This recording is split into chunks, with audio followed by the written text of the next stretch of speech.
I'm Aliya Bora with your CNBC Market Wrap.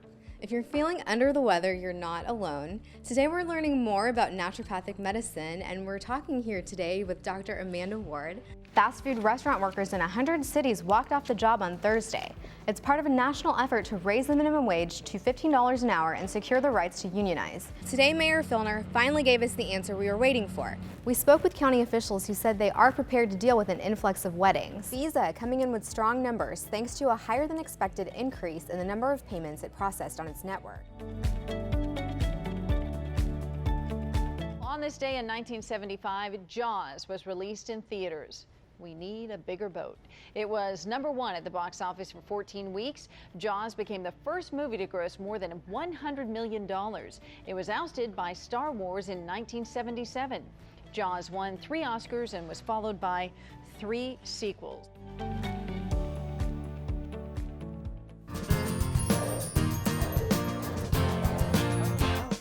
Are you looking for the perfect gift for the mommy this holiday season? Well, Suchata Eichenmeyer of the Mama Eve Natural Parenting blog is here with Mama's favorite things. Suchata, good morning. Good to see you. Good to see you too. Okay, so we do this every once in a while. It's a really neat thing that all the mommies share with each other. Like, hey, have you heard of this product? Have you heard of that product? Yep. And we've dug these things up. They're awesome.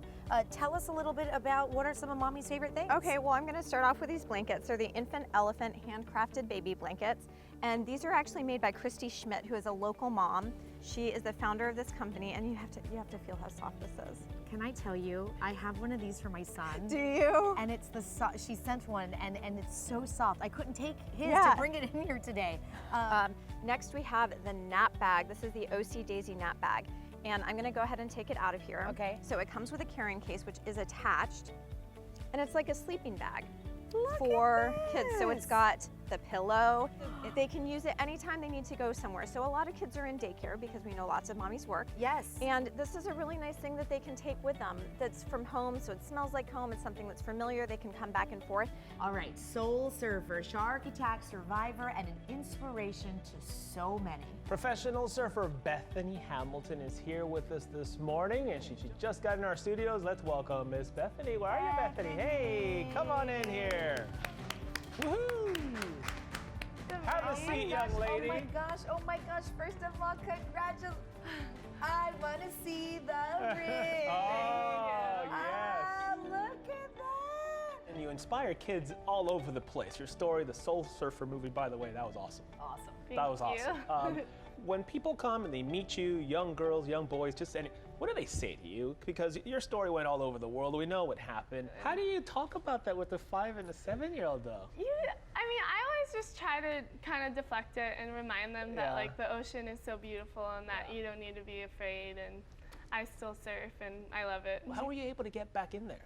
I think, honestly, it's just like God has given me this passion and ability to surf, and He had plans for my surfing, and even after losing my arm, that passion drove me to just keep going for it. And yeah, I'm a professional surfer today, and I love it. Parents, can you believe it? It is almost time. Summer is gonna wrap up before you know it, and it's back to school for the kiddos. So in today's Mommy Daddy Handbook, Erin Rowland, she's the author of the Sunnyside Up blog, yes. here to share some really good pieces of advice on how to get organized, because it's all about organization. It is. And it makes the transition nice and smooth. It does, and school hits and it's just crazy. So the more on top of things you can be, the better. What's with the closets, like the cleaning out of the closets? How Well, do you do that? okay, so I kind of like to go through my kids' clothes every summer and just assess what we're going to need for school.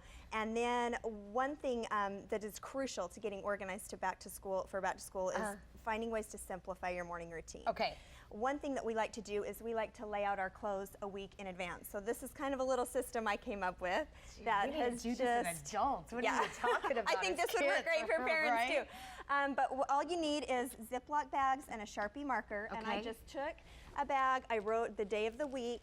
There's Thursday, so each day of the week, all the way through. So brilliant. And then on Sunday night, we take 15 minutes and my kids lay out their clothes and they pick everything out that's gonna go with their outfit. If they have leggings, a headband, socks, every little thing goes in the Ziploc bag. I think when you pack school lunches for kids, it's really easy to get in a rut and kids get tired of eating the same thing. So these are some things my kids like that take no time at all.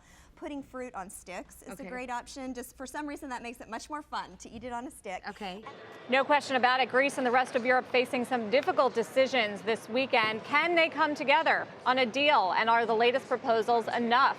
With us for another perspective here is John Paul DeGioia, co-founder of Paul Mitchell Hair Products and Patron Tequila. He is also half Greek, we should note. Good morning, it's good to see you again. Hey, love you out there, thank you. Well, let me ask you, it's good to see you too, John. As a half Greek-American businessman and entrepreneur, how do you feel going into a weekend that could determine the fate of Greece inside the euro? For the people, I feel kind of sad. And if people really listen to what's going on over there, the Greek people should be a little upset with their government because on the streets of Greece, and people are telling me this left and right, it's the Greek people that haven't benefited.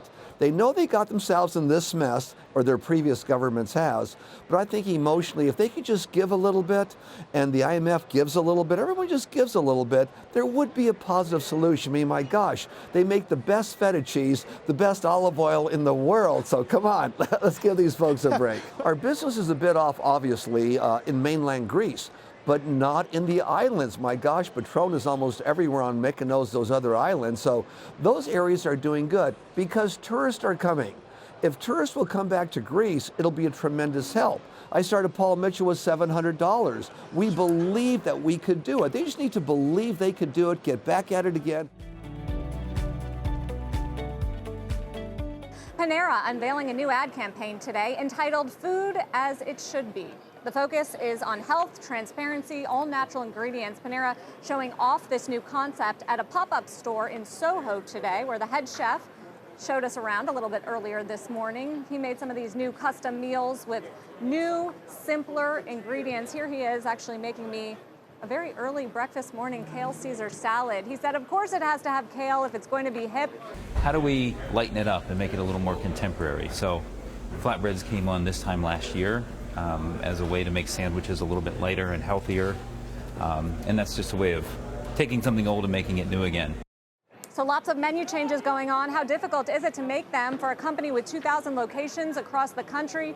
We are joined now for an exclusive interview by Panera CEO Ron Shaich from the Panera Pop-Up Pantry, where I was this morning in New York City. Ron, it's good to see you again. Good morning, Sarah. How are you today? I'm good. I want to know how difficult it is, though. You have a pretty ambitious plan here to change 150 artificial ingredients, taking them off the menus, these new campaigns, this new transparency, a lot of changes for a 30-year-old company. How difficult is that to pull off, Ron? Well, you know, Sarah, you know Panera well. We've been on this journey for 2 decades. 11 years ago, we were the first national restaurant operation to serve chicken raised without antibiotics. Today, you have people like McDonald's following us. Like that. All right, everybody, it is Dance Party Friday. If we can get everybody at the Hard Rock Hotel to move and shake a little bit, we'd love to see the Stormtroopers. Here we go. Got to be fresh from the fight.